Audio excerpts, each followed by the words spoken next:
دەچینە هەڵەبجە بۆ لای پامنێرمان سەلاح جەمیل لەگەڵ جێگری پارێزگاری هەڵەبجە قسە دەکات سەبارەت بە کەمی جێبەجێکردنی پرۆژە خزمەتگوزاریەکان لە پارێزگای هەڵەبجە. سەلاح پێم بڵێ بزانم زانەریەکان لای تۆ چین و با لە زاری جێگری پارێزگاری هەڵەبجە گوێ بیست بین بزانین بارودۆخی خزمەتگوزاری لە پارێزگاکە چۆنە. بەڵێ سەرتی دیارە قسەکردن لە سەرم بابەتە لە کاتێک هاتووە کە ڕۆژی ڕابردوو لە یەکێ لە سایتەکان هەواڵێک بڵاو کراوەتەوە گویا حکوومەتی هێرێم لە کابینەی نۆدا زیاتر لە 12 تریلیۆن دیناری خرج کردەوە بۆ پرۆژە خزمەتگوزاریەکان. دیارە لای هەمومان ڕوونە بە تایبەتی کابینەی نۆ کاتە دەستی بەکار کرد باسی لەوە کرد کە بودجە بە پێی نیزبەی سوکان خەرجەکرێ واتە هەر پارێک بۆر پرۆژێک بە پێی ڕێژەی دانیشتوانی ئەو شوێنە خەرجەکرێ. هەڵەبجە بە پێی ڕێژەی دانیشتوان ئەگەر بودجەی بۆ خرج بکرێ لە سەدا دوی بودجەکە سەدا 2.1 بودجەی بۆ خەرجەکرێت. ئەگەر ئەمە وابێت ئەبواە لەو 12 تریلیۆنە بە پێ و زانیارانی کە جێگری پارێزگاری هەڵەبجە بڵاوی کردەوە ئەبواە هەڵەبجە 254 میلیارد دیناری تاوەکو ئێستا بۆ خرج بکرێ. بەڵام تایبەتمەندیکیان بۆ هەڵەبجە کردبوو کردیان لە سەدا چواری بودجە لە بەرەوەی هەڵەبجە تایبەتمەندی خۆی هەیە. ئەگەر بەم تایبەتمەندیشەوە بودجە بۆ هەڵەبجە خرج بکرێ ئەبواە 500 میلیارد دیناری بۆ خرج کرا کە ئەمە هەڵەبجەی لە دۆخێکەوە گۆڕا بۆ دۆخێکی زۆر گەشت سندوو. بەڵام ئامارەکان وا ناڵێن ڕەنگە قسەی تر بکرێ. شێخکاوەمان لەگەڵای کاوعلی کریم جێگری پارێزگاری هەڵەبجە کاک شێخکاوە ئەکرێ پێمان بڵێن لە کابینەی نۆدا تاوەکو ئێستا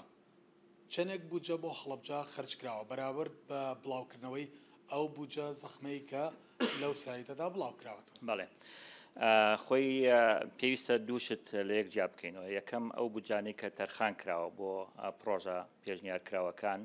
و پرۆژە بەردەوامەکان کە بە پرۆژە وەستاوەکان ئەژمارەکرێ و بە هەمان شێوە ئەو پرۆژانەی کە جێبەجێ کراون لەسەر ئەرزی واقعە. ئێمە ساڵانە بودجەی بۆ هەڵەبجە تەرخان کراوە بەڵام بودجەکان نەچۆتە بواری جێبەجێکردن بە بڕێکی کەم نەبێ. لە ساڵی 2019 ئێمە بودجە بۆ پردی تۆقت دابین کرا لە یەکی حوت بەڵام دواتر ئیلغا کرایەوە. هیچ بودجەیەکی تازە لە 2019 خرج نەکرا. لە ساڵی 2020 لەگەڵ 21 بودجەی بۆ تەرخان کرا بەڵام تەنها بۆ پرۆژە کۆنەکان بوو بەردەوامەکان. لە ساڵی 2021 نزیکەی بای 11 میلیارد پرۆژەی نوێ پێشنیار کرا بۆ هەڵەبجە کە لەسەر بودجەی پەرەپێدانی پارێزگاکان بوو و لە ساڵی 2021 بە هەمان شێوە لەسەر بودجەی وەبەرهێنان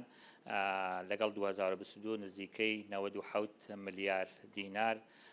پرۆژە بە بەردەوامەکان واتە وەستاوەکانی ساڵانی ڕابردوو لەگەڵ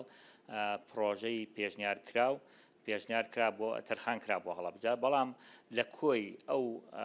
بودجانەی کە تەرخان کراوە لەسەر ئەرزی واقعە کە چوبوونە بواری جێبەجێکردن و تەواو بوو بن یاخود خەرج کرابێ بە شێوەیەکی فعلی هەموو ئەم 4 ساڵە ئەتوانم بڵێم لە 10 میلیارد کەمتر جێبەجێ کراوە. واتە ئەگەر بە ڕێژەی دانیشتوان کە ئێمە زۆر جار نووسراومان کردووە بۆ وەزارەتی پلاندانان بۆ ئەنجومەنی وەزیران هەتا لە سەرۆکایەتی پەرلەمان و کۆبوونەوەی پەرلەمان لە 16 2021 پێشنیارمان کرد کە هەڵەبجە وەکو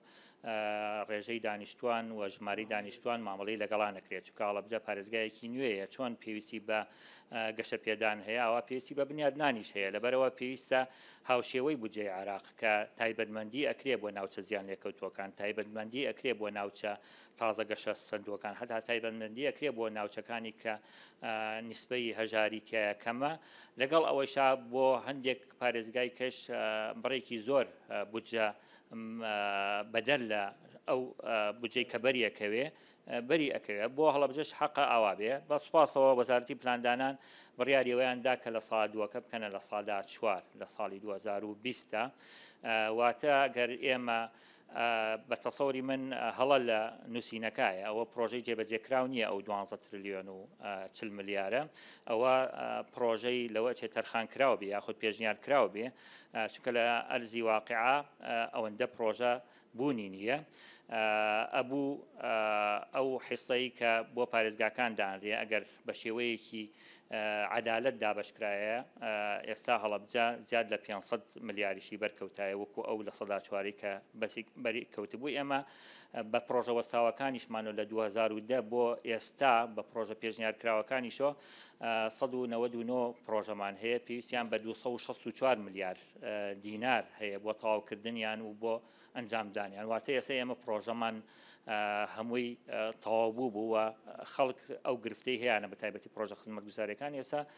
نەبوو لەسەر ئەرزی واقعا و چاوەڕێی پرۆژەی استراتیژی داهاتوو بووین بەداخەوە ئێمە لە 2021 دوو پرۆژەی استراتیژیمان هەبووە هەر بودجەی بۆ تەرخانەکرێ بەڵام ناچنە بواری جێبەجێکردنەوە ئەویش پردی تۆ قوتەکە 30 ملیارە ساڵانە دیارە ئەژمار کراوە وەکو تەرخانکردن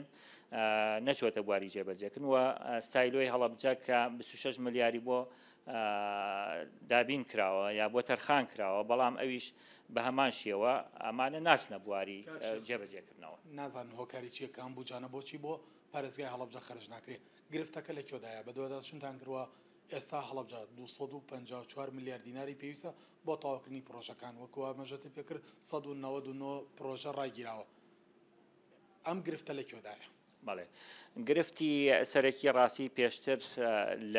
لەوا بوو لە کابینەی هەشتا گرفتێکی زۆر سەرەکیە بۆ ئەویش دەستپێنەکردنەوەی پرۆژەکان بوو لە کابینەی نۆ بوو بە دوو گرفت بەڕاستی گرفتێکیان ئەوە بوو کە پرۆژەکان دەستیان پێ نەکردووە بەڵام ئەمان هاتن کۆمەڵی پرۆژیان دیاری کرد کە دەست پێ بکاتەوە گرفتی لەوە گەورەتر دروست بوو کە ئەم پرۆژانە کە دەستیان پێکردەوە دوای مانگێک یاخود دوای فترێک ئەوەسانەوە چونکە نەختینە نەبوو لە بانقەکانە بۆی بۆیان خەرج بکرێ ئەمە گرفتی سەرەکی بوو کە ئەو بودجانەی کە ساڵانە بۆ ئێمە تەرخان کراوە بە نمونە ساڵی 2022 زیاد لە 40 میلیارد تەرخان کراوە بۆ پارێزگای هەڵبجە بەڵام لەو 40 میلیارە چواریشی خەرج نەکراوە لە ساڵی 2022 یان بۆ ساڵی 2021 30 میلیارد تەرخان کرا بۆ پارێزگای هەڵبجە لە 30 میلیارەکە نزیکەی 2 میلیاری خەرج کرا لەبەرەوە هۆکاری نەبوونی نەختینە گرفتی گەورە بوو ئەم پرۆژانە کە تەرخانی بۆ کرێتەوە ساڵێکی کە ئێمە وەکو پارێزگای هەڵبجە زیانەکەین بۆچی زیانەکەین چونکە بۆ ئەم ساڵیش پرۆژەمان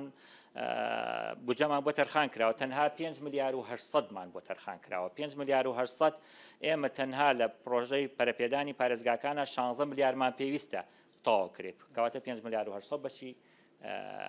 لێک لە سەرچێشی ناکات دەستەکان خۆش بێ زۆر سپاس بۆ کاکشکاوە جگری پارێزگاری هەڵبجە دیاراوەی کە گوێبیسی ون قسەکردن و لەسەرە و سپاس سەڵاح کە بڵاو کرا بۆ گوایە لە کابینەی نۆدا ئەوەندە سپاس بۆ زانەرەکانی تۆ